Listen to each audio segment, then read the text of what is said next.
Hello everyone, आज के session में हम चर्चा करने वाले हैं आज के दिन की, यानी कि 19 अप्रैल को मॉर्निंग में इजराइल के द्वारा ईरान के ऊपर अटैक कर दिया गया है। पिछले दिनों कुछ यही वार्ता जो है चल रही थी दोनों देशों के मध्य, बहुत ज्यादा तनाव बना हुआ है। 1 अप्रैल को सबसे पहले इजराइल ने ईरान के ऊपर अटैक किया, उसके बाद 13 अप्रैल को ईरान ने इजराइल के ऊपर अटैक किया और आज के दिन यानी कि 19 अप्रैल को मॉर्निंग में 6 बजे इजराइल ने ईरान के ऊपर अटैक कर दिया है। और साथ ही कहा है कि क्या लगता था ईरान को, क्या इजराइल चुप बैठेगा, पलटवार नहीं करेगा। तो आज के सेशन में हम इसी युद्ध के बारे में जानने वाले हैं और आज के दिन जो अटैक किया गया है उस पर अलग अलग देशों की न्यूज एजेंसी क्या बोल रही है, हमारा देश क्या बोल रहा है, पाकिस्तान क्या बोल रहा है, अमेरिका क्या बोल रहा है, सभी देशों की प्रतिक्रियाओं को भी हम यहाँ देखने वाले हैं। तो बात है ईरान और इजराइल के युद्ध की। आज के दिन यानी कि 19 अप्रैल को इजराइल ने अटैक किया है ईरान के इस्पाहान नामक प्रांत के अंदर। जैसे कि भारत है और भारत के अंदर बहुत सारे राज्य जैसे हरियाणा, उत्तर प्रदेश, मध्य प्रदेश, राजस्थान, तो उसी प्रकार से ईरान के अंदर भी एक प्रांत है जिसका नाम है इस्पाहान। और ये इनके लिए बहुत इंपॉर्टेंट है, ईरान वालों के लिए। क्यों इंपॉर्टेंट है? क्योंकि यहाँ पे है परमाणु केंद्र, यानी कि न्यूक्लियर वेपन्स बनाने का काम जो है यही किया जाता है। और यहीं पे अटैक किसने किया? इजराइल ने यहीं पे अटैक कर दिया। यानी कि ये क्या है? परमाणु का केंद्र है कहीं ना कहीं, जहां पे अटैक कर दिया है इजराइल के द्वारा। और साथ ही इजराइल के मिसाइल के द्वारा हमला किया गया है। और आज ईरान वालों के लिए एक बहुत खास दिन भी है, क्योंकि ईरान के जो प्रमुख लीडर हैं जिनका नाम है खेमनेई, क्या है? खेमनेई। उन्हीं खेमनेई का आज जन्मदिन है, यानी कि उनका बर्थडे है।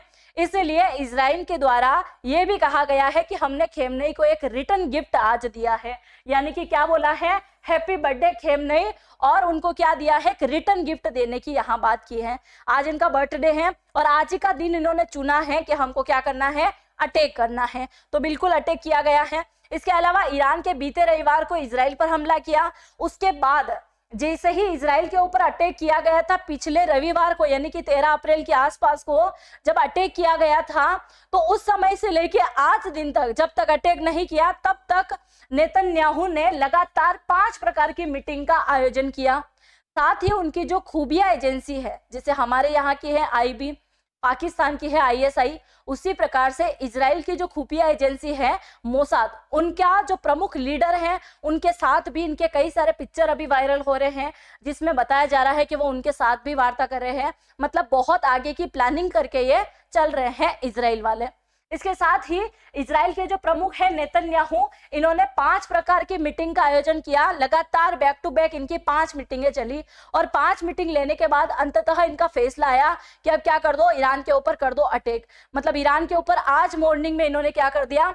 अटैक कर दिया। अब जैसे ही ईरान के ऊपर अटैक किया तो बहुत खलबली नहीं मची, मतलब इतना कुछ बताया नहीं जा रहा है, क्योंकि अटैक करने वाला इजराइल है तो इजराइल भी इसके बारे में क्लियर जानकारी नहीं दे रहा है कि मैंने अटैक कर दिया है। और जहां अटैक हुआ है यानी कि ईरान के ऊपर जो अटैक हुआ है, ईरान भी इसके बारे में कोई क्लियर जानकारी नहीं दे रहा है कि हाँ हमारे ऊपर अटैक हुआ है। ये जानकारी आ कहां से रही है फिर निकल के? तो जितने भी देश हैं उन सभी की न्यूज एजेंसी के द्वारा जो है सारी चीजें बताई जा रही हैं कि अटैक हुआ है, तभी तो ईरान ने अपनी सारी फ्लाइट को जो है डाइवर्शन कर दिया है, कैंसिल कर दिया है। और इनको लेके बहुत सारे संज्ञान जो है दिए जा रहे हैं और उन्हीं चीज को लेके माना जा रहा है कि अभी आज जो है अटैक तो हुआ है। और कहा जा रहा है कि ईरान के पास जो फ्लाइट है, मतलब जो एयरपोर्ट है, वहां पे जितनी भी फ्लाइट वगैरह जाती है उनको कुछ समय के लिए रद्द किया गया था। साथ ही वहां पे धमाकों की आवाज भी सुनाई गई। तो इसके माध्यम से जितनी भी न्यूज एजेंसी है उनके द्वारा कहा जा रहा है कि इजराइल ने अटैक तो किया है ईरान के ऊपर, पर दोनों देशों ने अभी तक खुल के ये बातें जाहिर नहीं करी है कि हाँ मैंने अटैक किया है, या फिर ईरान बोले कि हाँ हमारे ऊपर अटैक हुआ है। अभी हम बात करें हमले के जरिए ईरान इजराइल के वार्निंग दी है।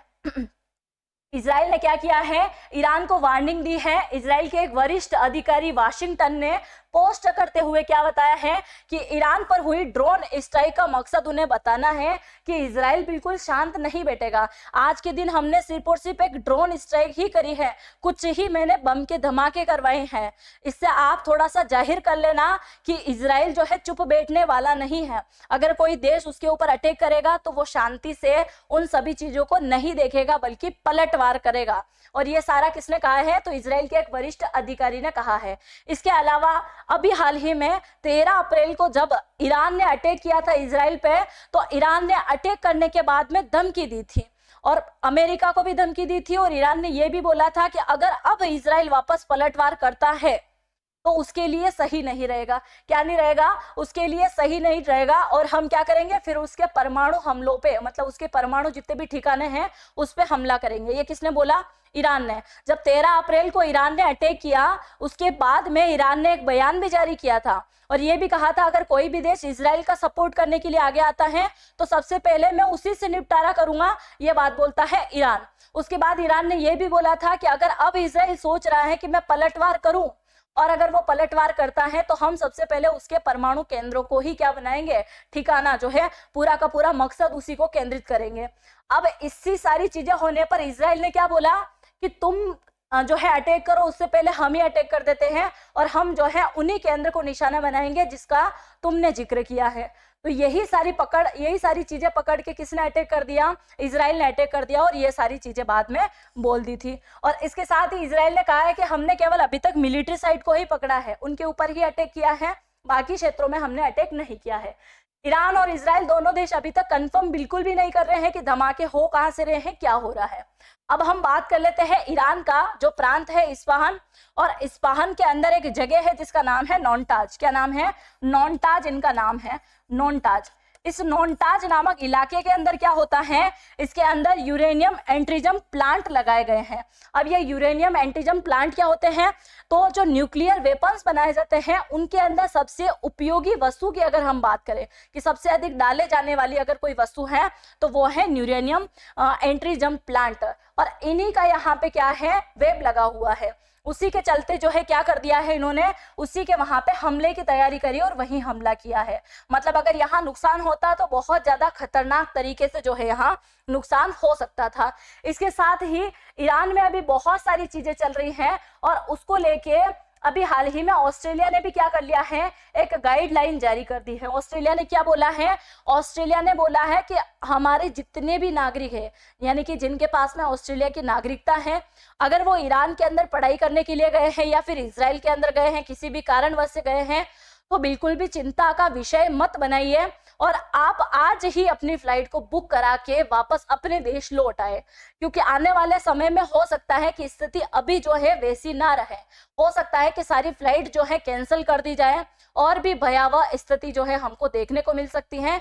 इसलिए ऑस्ट्रेलिया के विदेश मंत्रालय के द्वारा एक गाइडलाइन जारी करके कह दिया गया है कि जो भी ऑस्ट्रेलिया के व्यक्ति ईरान और इजराइल के अंदर फंसे हुए हैं वो जल्द से जल्द अपने देश लौटने की कोशिश करें।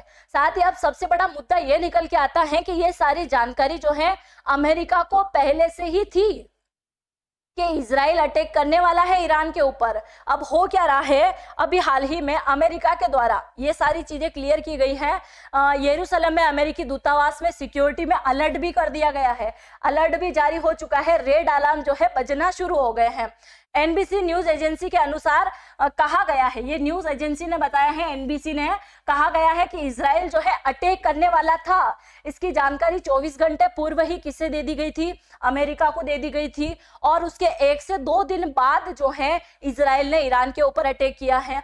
तो ऑलरेडी अमेरिका को पता था, क्योंकि अमेरिका भी अब चुप्पी साधे बैठा है, उसके वहां पे भी चुनाव है, हमारे यहाँ पे भी चुनाव है, और अगर युद्ध होता है तो आपके दिमाग में क्या आता है? आप जरूर से कमेंट सेक्शन में लिख के जाना अभी वीडियो को रोक के। क्या आपको क्या लगता है अगर युद्ध हुआ, युद्ध जैसी स्थिति बनी, तो भारत किसका साथ देगा? इजराइल की तरफ जाएगा, ईरान की तरफ जाएगा, या फिर न्यूट्रल हो जाएगा? मतलब दोनों देशों की सहायता करेगा, दोनों साइड जो है टैबलेट्स वगैरह या उनके जो भी जरूरी चीजें होगी वो भेजने का काम करेगा। क्या लगता है आपको, है ना? बताइएगा जरूर कमेंट करके। कतर अल जीरा की IRNA न्यूज एजेंसी ने कहा है कि सीरिया के कई मिलिट्री साइट्स में धमाके हुए हैं। ईरान का दावा है कि न्यूक्लियर साइट सुरक्षित है और हमने कई सारे ड्रोन भी मार गिराए हैं। अब यहाँ पे एक चीज पकड़ने लायक है, क्योंकि ईरान बोल रहा है कि न्यूक्लियर साइट जो है सुरक्षित है और हमने कई सारे ड्रोन मार गिराए हैं। जब ईरान क्लियर कर ही नहीं रहा है कि हमारे यहाँ किसी भी प्रकार का हमला हुआ है, तो फिर ड्रोन किसके मार के गिराए भाई? ये बात भी सोचने वाली है कि इन्होंने बोला है कि हमने ड्रोन जो है वो भी मार गिराए हैं। इसके साथ ही सबसे बड़ी बात यह है कि अभी अमेरिका के अंदर और आसपास लगने वाले खाड़ी देश जो हैं उनके अंदर तेल की जो है बड़ी मात्रा में उछाल आने वाला है। मतलब सोच सकते हैं कि इसका इफेक्ट कहीं ना कहीं भारत को भी देखने को मिलेगा, क्योंकि हो सकता है कुछ दिनों के अंदर तेल के भाव बहुत ज्यादा बढ़ जाए, यानी कि पेट्रोल डीजल जो आप खरीदते हो ना उसकी रेट भी कहीं ना कहीं बहुत ज्यादा होने वाली है, लग सकता है। इसके अलावा हम थोड़ा सा जान लेते हैं कि किसकी सेना में कितना क्या दम है, तो इसको भी आप थोड़ा सा देख सकते हैं। देखिए, अगर हम बात करें किसकी सेना में कितना दम है, तो ईरान और इजराइल का आप थोड़ा सा यहाँ अंदाजा लगा सकते हैं। वर्ल्ड रैंकिंग के मामले में ईरान 14वें नंबर पे है, तो इजराइल 17वें नंबर पे आता है। 551 रिजर्व एयरक्राफ्ट है, तो 612 रिजर्व एयरक्राफ्ट है। एक्टिव एयरक्राफ्ट 358 है, इसमें 490 है। इसमें 86 ट्रांसफर एयरक्राफ्ट है, इसमें 12 ट्रांसफर एयरक्राफ्ट है। एक्टिव ट्रांसपोर्ट एयरक्राफ्ट की बात करें तो 56 है और 10 है। मतलब ये सारे वेपन्स जो हैं इनसे आप अंदाजा लगा सकते हैं कि कितने देश के पास में कितना है। अगर हम टैंक वगैरह की बात करें तो 1996 टैंक अकेले ईरान के पास में है और इजराइल के पास में 1370 है। 1397 एक्टिव टैंक है, 1096 के आसपास एक्टिव टैंक है। 580 सेल्फ प्रोपेल्ड आर्टिलरी है और इनके पास में 650 है। यहाँ एक्टिव सर्विस की बात करें तो 406 है और इनके पास में 540 है। मतलब ये सारी चीजें देख के भी आप अंदाजा लगा सकते हैं कि कौन से देश के पास में कौन सी चीजें जो है ज्यादा है। इसके अलावा अगर आप देखना चाहें कि सैन्य व्यवस्था कितनी क्या है, तो इजराइल के पास में 6,70,000 के आसपास अभी एक्टिव सेना है और ईरान के पास में 11,80,000 सेना है। 2 लाख सेना इनके पास एक्स्ट्रा है और 83,000 और एक्स्ट्रा है। 1370 टैंक इनके पास में है, मतलब डिफेंस बजट है, माफ कीजिएगा। 1370 टैंक इनके पास में है, 1996 ईरान के पास में है। 64 जहाज हैं और एयरक्राफ्ट इनके पास में है। तो ये आप सारी जानकारी देख सकते हैं कि कितने एयरक्राफ्ट हैं और कितनी सारी चीजें इनके पास में अवेलेबल है। मतलब अभी तक तो ये कोई मिसाइल अटैक या ड्रोन अटैक ही चल रहा है, अभी तक ऐसा कोई परमाणु वाली चीजें तो सामने नहीं आ रही है।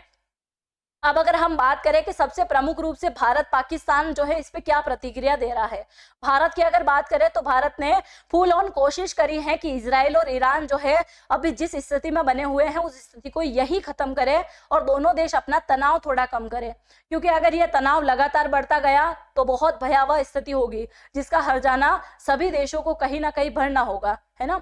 और उसी चीज के चलते भारत चाहता है कि कई प्रकार के जो है अभी आप तनाव जो पैदा कर रहे हैं उसको कम से कम किया जाए और खत्म करने की कोशिश करें ताकि कोई नई स्थिति पैदा ना हो। और इसी तरफ अगर हम बात करें पाकिस्तान की, तो पाकिस्तान हमेशा ही इस्लामिक जो देश रहे हैं, यानी कि जहां पे मुस्लिम कंट्रीज हैं उन सभी का साथ देने की कहीं ना कहीं बात करते आया है पाकिस्तान।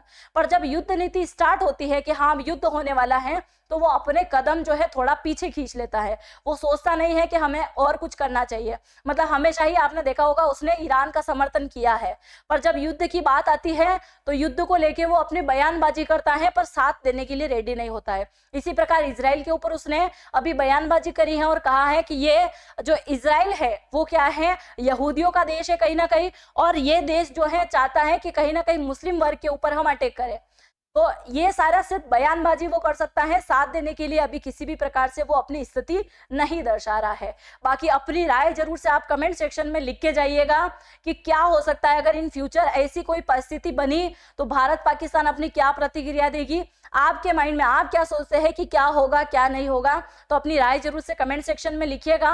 और अगर आप चैनल पे पहली बार आ रहे हैं तो चैनल को सब्सक्राइब जरूर से कर लीजिएगा ताकि इसी प्रकार के वीडियो का अपडेट सबसे पहले आपके पास में पहुंच सके। हम मिलेंगे नेक्स्ट लेक्चर में, तब तक के लिए जय हिंद जय भारत।